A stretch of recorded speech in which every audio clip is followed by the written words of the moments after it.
Hey y'all, it's Jazz, your fave mental health enthusiast, and welcome back to Jazz's Corner, where we discuss all things related to mental wellness. And in today's video, we are going to cover a very important topic, which is building healthy connections with others, because we can't be out here having ungenuine and authentic connections. Like, we need only the best for ourselves. So if you would like to hear what I have to say on the matter, stay tuned and cue the intro.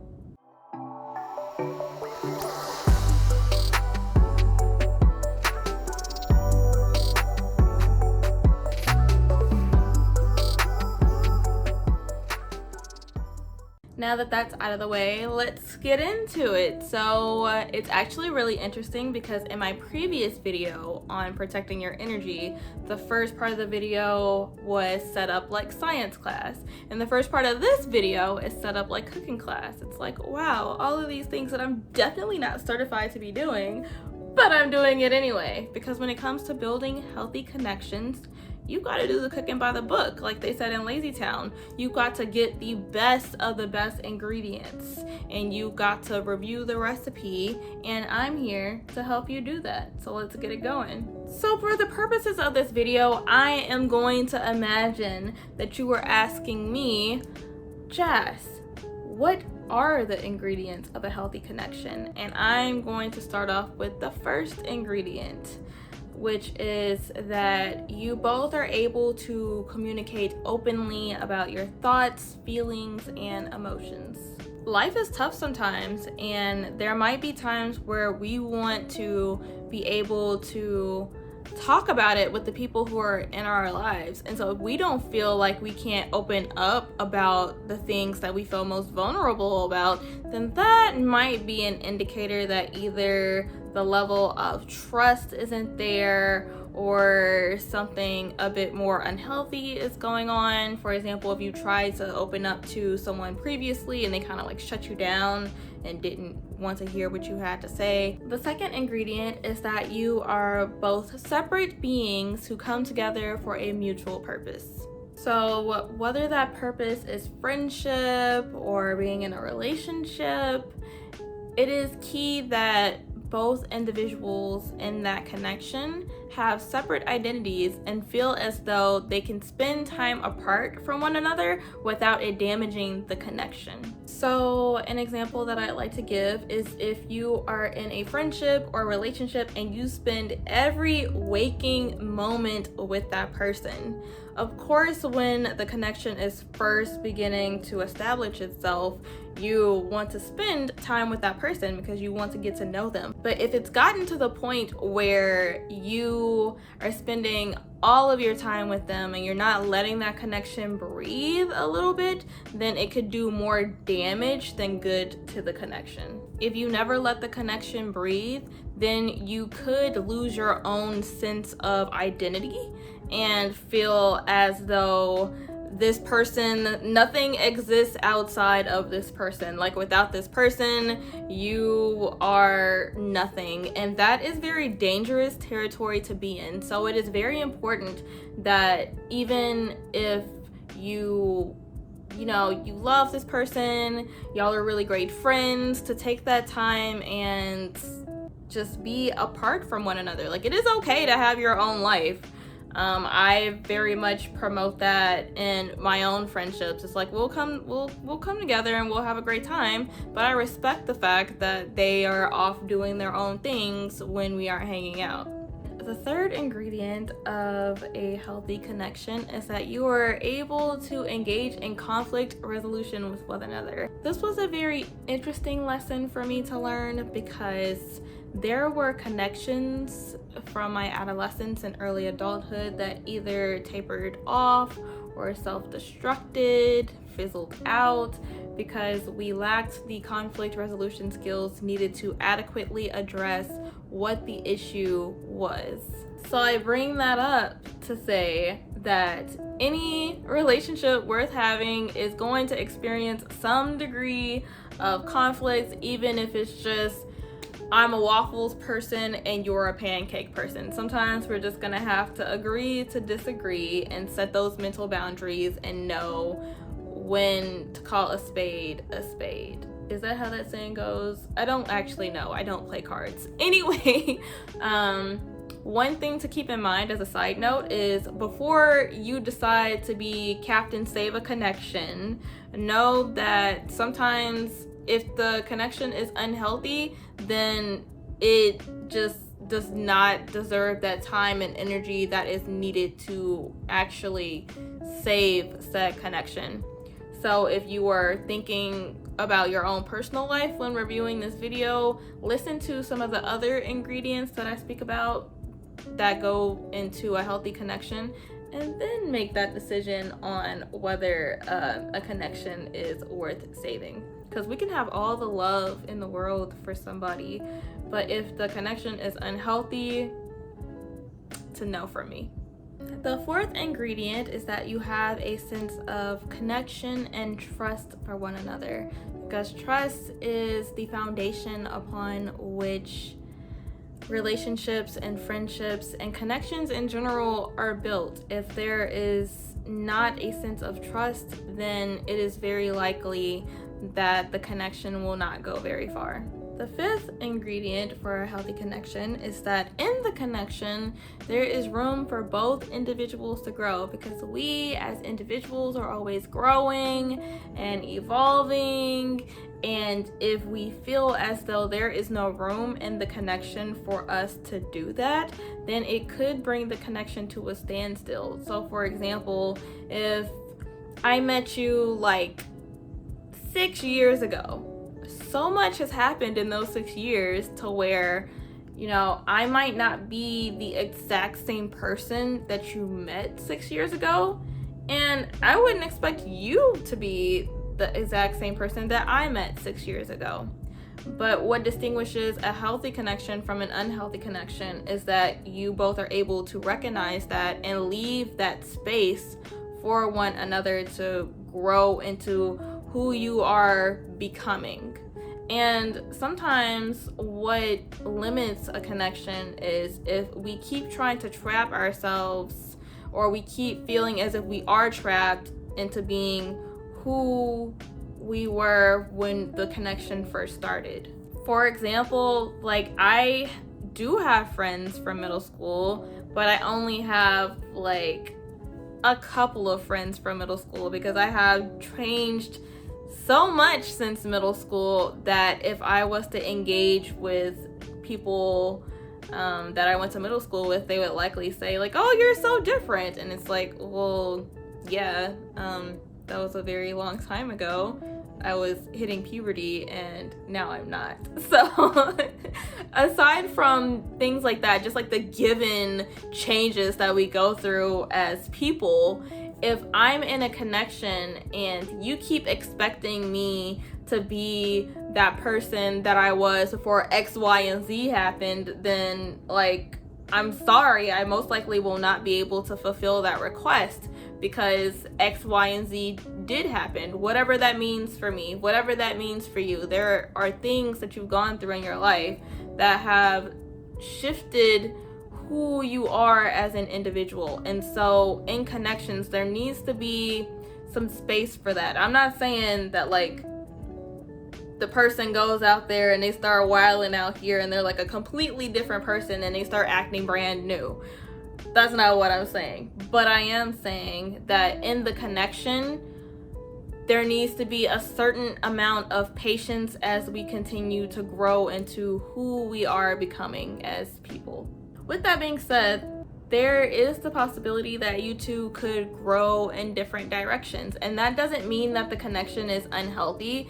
It simply means that X, Y, and Z has happened for both of y'all. And the connection is no longer sustainable for whatever reason. And it's nothing to beat yourself up about. It really feels sucky when you feel like you have this really good significant other or this really good friend and y'all were so close and it was great, and then all of a sudden y'all are no longer friends. Like, that can be very jarring. But I guess to reframe it and to offer a different perspective, that person might have exited stage left, but that is so that other people could come in from stage right. An important note and distinction to make is that when I say leave room for growth and patience, this is not a license for either one of y'all to do like a complete 180 and start engaging in destructive behaviors that would ultimately harm the connection. So it's like, I don't care if we've been friends for 1 year, 2 years, 10 years, 20 years. If I notice this shift in which you are starting to act in ways that are unhealthy, so it's like you're engaging in gaslighting, or you're giving dismissive and demeaning comments, or it's not what it used to be and it seems a lot less healthy than it used to be, then yeah, no, I am not, what is the word? I don't know. I'm not condoning that. I'm not condoning that on any level. When I say that there has to be room in the connection to grow, I mean in a positive way. If one of y'all is like going upwards and, evolving into this very positive space, and the other one of you in the connection is like festering in this very negative space, then that by default does not qualify for a healthy connection and they gotta go. I'm not sorry. The last ingredient for building a healthy connection is that you are both able to be your full authentic selves around one another, because that is very important. That goes back to what I said about trust. It also has this, I don't know how to describe it. It has this large effect on just how you feel in the connection, and I'm sure it also has an effect on how they feel in the connection as well. So if you don't feel like you can be your authentic self for whatever reason and be met with like acceptance and love and support, then that is an issue. That is a big red flag, because it's like, if you don't feel comfortable being your full self now, then when will you feel comfortable being your full authentic self? So it's best to just go ahead and lead with being your full authentic self. Like, I've had friends in the past that I'm no longer friends with keep things from me because they felt as if I wouldn't be accepting of what it was they were doing. And upon, finally telling me what they were doing, I was just like, do what you're gonna do. Like, I don't have any domain over, I don't think domain is the right word, but it's like, I don't have any power over what you choose to do. So it was just kind of like a weird moment for both of us, because they probably felt very awkward and didn't want to tell me what they were doing because they thought that I was going to judge them, only to then not be judged. It's like, don't assume how I'm going to react. I don't know. It's very weird, but I say to just be your full authentic self, and the people who are going to be in your life will accept and respect you for who you are and not who you proclaim to be. So those are all of the ingredients of a healthy connection that I could think of. If you can think of some more, pop them down in the comments below. But what we're going to do now is take all of those ingredients and throw them in our metaphorical pot, because I don't actually have a pot that I'm holding in this video. But just, throw it all in your metaphorical pot, stir it up, season it, and prosper. And I would like to make a note that our pot does not have any room for spoiled or stale ingredients like possessive behavior, demeaning comments, gaslighting, or lack of trust. So in the process of cooking up these connections, you might want to go and look at some of the the past recipes that you've made and see if they are adhering to this new standard of cooking. That was a really long metaphor for basically saying, check out who you are currently interacting with and make sure that those are healthy connections. Yeah. All right, the next section of Jazz's cooking show is that I'm going to share 8 pointers for how to get a hearty serving of healthy connections. The first pointer is to be your authentic self. So I spoke about this just a few moments ago, but I really want to hammer this point in because how you show up in the beginning of a connection is what sets the foundation for that connection. So if you are projecting this image of something or someone that you want to be instead of who you actually are, then you can only keep up appearances for so long before the facade begins to crack. So if I show up as this super bubbly person who was like never angry or never sad and just essentially like a whole Mary Sue out here, which is like this literary device in which the main character is literally perfect and can overcome anything, then the first time that I like lose my cool just a little bit, the other person is gonna be looking at me sideways like, but you never display emotion. Like, what's going on? Are you okay? Are you sick? Like, what's going on? So I would rather just let them know that I am an actual 3-dimensional, well, I don't, am I 3-dimensional? I don't think so. I don't know. Oh, I don't know. But that's not the word I was looking for anyway. I am a multi-dimensional being who experiences all kinds of emotions and that has experienced a lot, and I might not always be bubbly and happy. So don't expect that from me, but know that for the most part, this is my personality. Like, me as Jazz is just kind of a little goofy, a little quirky, very passionate about the things that I speak about, and yeah, that's me. So this is how I am choosing to authentically show up in my YouTube. That brings me to pointer number 2, which is to show up fully and authentically in your connections with others, as well as to have others who show up fully and authentically for you. And this looks different for everyone. You might have one friend who's always down to hang out and always ready to listen to the woes of life that we experience. And you might have another friend who has a limited schedule and might not be in the emotional space to hear about our woes of life. And I am here to tell you that both of those friends are valid. It can be really easy to have the mindset of, oh, well, if you're my friend, then you should be down to hang out when I ask to hang out, or you should always be on call to listen to my woes of life. And as I mentioned in my unhealthy friendships video, friendships and relationships should not be transactional in nature. And to be honest, I would rather have a friend who is only in the emotional space to hear about my woes like every 3 to 5 times that I reach out, versus a friend who listens to me every single time but is like low-key tired of listening to me and feels some type of way about what I'm telling them, but they're not voicing how they actually feel.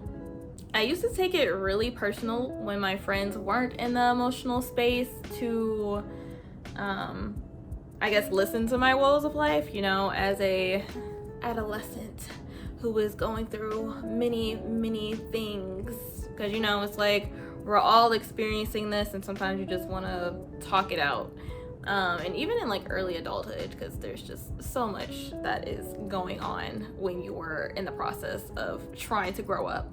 And so I would take it pretty personally, but as I started doing my own inner work and in setting boundaries, like setting emotional and mental and time boundaries, I started to understand where they were coming from. It's like we can't always be on call for other people when we have ourselves to tend to. So now I don't take it personally, and I know that my friends are operating from a place of love and they show up fully and authentically as themselves when they are able to, and I in turn do the same. So for example, if a friend invites me to a hangout and I personally am not in the best spirit, then, or I just don't have the energy, then I would rather arrange another time to meet with that friend so that I can give them my time, my attention, and my energy, rather than dragging myself to a hangout that I'm just gonna be half-heartedly engaging in anyway. My third pointer is to demonstrate active listening. And you might be wondering what active listening even means. And I'll put it like this. We as people love to feel seen and heard, but as friends and lovers, we must also ensure that the individuals in our lives also feel seen and heard. A lot of the time we spend conversations thinking about how we want to respond versus listening to what the other person has told us. And this can often lead to miscommunication and conflict. So active listening is essentially suspending this need to immediately respond after what the person has said. And in doing that, we're able to just take ourselves out of this place of, oh, I gotta like come up with a response on the fly, and just operate from a place of, let me actually listen to what this person is telling me.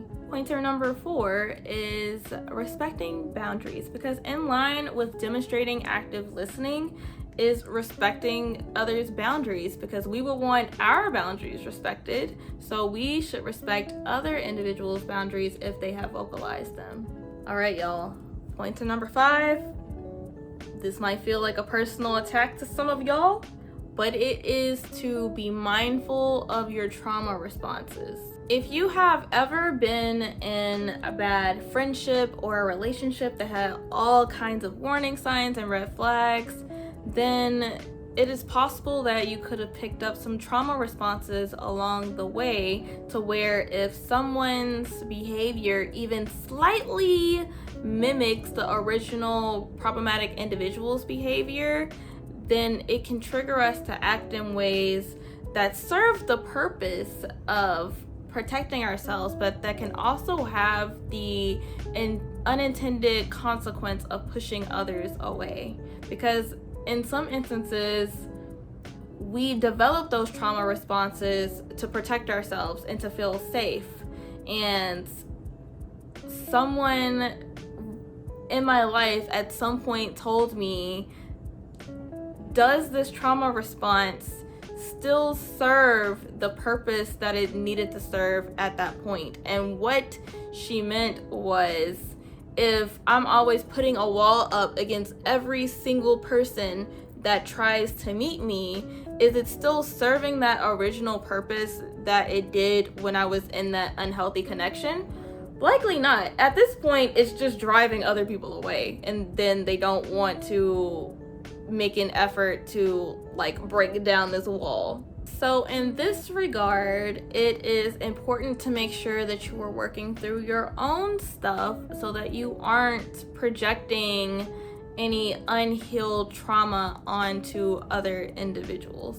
As for pointer number 6, if possible, then be ready to level up. And no, I'm not referencing Sierra's song. So I'm going to be honest and say that I really used to hate the saying, some people are here for a lifetime and some people are here for a season, because when I develop connections with others, I put a lot of time and energy into them, and it really sucks when the connection, for whatever reason, doesn't pan out, especially if I thought that the connection would be one that would last for a lifetime. Those honestly hurt the most. But I have refined my thinking process to be more so, yes, this hurts that this connection did not pan out the way that I thought it would, but this is leaving space for developing connections that are likely more compatible with where I am in life. And give it up for that, because we are all about reframing here on this channel. Plus, there is likely a reason why the connection is fizzing out in the first place. I actually have this theory that all connections go through a process of either leveling up or leveling out at some point. And in my theory, there are two ways that a connection can level up. And if it's successful, then okay, we're on to the next. But if not, then it's likely that the connection will level out. So the first way that a connection can level up is through developing a deeper connection with the individual. So maybe y'all are, talking about some deeper things now. Y'all are sharing more intimate details about one another, and it's just like taking you to the next level. It's like, okay, now I feel like I get to know you a little bit more. It's all good. And if you are in a connection where you aren't having those sorts of dialogues, where you feel as though it's more stagnant and superficial in a way, then it's likely that it will level out and the connection will fizz. So that is the first way in which you can level up or level out. The second way is through conflict, and I will take deep, meaningful conversations over conflict any day. So, conflict. This is when you and the other person are butting heads, and now you've got to use some conflict resolution skills like I spoke about earlier, because if you are unable to get to the root of the issue or overcome the issue, then you are going to level out and it's just going to be done. But if you are able to successfully overcome that hurdle of whatever was causing that friction between the two of you, then you're gonna level up. And in the course of connections, you encounter both. So even though I said that I prefer deep, meaningful conversations over conflict, I have had to learn that conflict is like literally, you cannot avoid conflict. It will pop up at some point. Like, it's just waiting for you at the door. Pointer number 7 is to show gratitude. And it is so important to show gratitude because we all start as strangers, and it is such a blessing when a connection can blossom into something that provides love and encouragement and support. And so it is nice to be able to reflect on that and show thanks and gratitude for that. I express a lot of gratitude for the people who are in my life because I know that I have had a few connections in my past that weren't as healthy as I thought they or were just downright toxic. And so I am so thankful to know what healthy connections look like now. So I'm like literally always telling my friends, like, I love you, thank you. Like, I'm giving like a whole speech out here. It's like, I would like to thank the people who were in my life. So I always express gratitude for family, friends, colleagues, opportunities, just anything that is just prospering in my life. And maybe not at the time, but I guess I also express gratitude for like the hard times that I go through, because there's always something to learn from those. Maybe not in the moment, but eventually. So yeah, show gratitude to the individuals that are in your life, because like they could not be in your life. Side note, I am talking about the healthy connections that are in your life. If you have toxic friends or toxic family members, I am not talking about those. Like, we do not express gratitude for those individuals. I am specifically speaking for the individuals in your life who bring you joy, who uplift you, who show you support, who encourage you, and who honestly just want the best for you.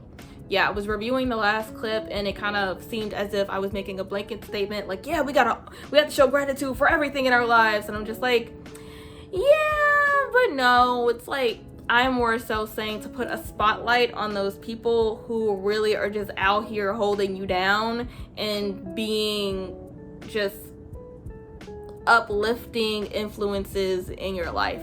Yeah, those people, they deserve to get more shine than they probably do. The last pointer that I would like to give is quality over quantity, because above all, I would rather have one good friend who is down to ride the highs and lows of life with me than 10 friends who jump ship whenever things get rocky. To finish off this video, I would like to tell a story time because you guys have told me that y'all like the story times. So this is a story time about when I was in elementary school and just my struggle with finding true, genuine friends. So when I was in elementary school, I actually transferred schools when I started the 3rd grade. So I was in a completely new environment. I didn't know anyone, and I would come home crying every single day because I really wanted to be friends with the popular girls, because the popular girls were friends with everyone. And so I would come home crying to my mom, like, "Mom, why don't they want to be my friend?" And my mom is really just like, she really held me down during that time. Thank you, Mom.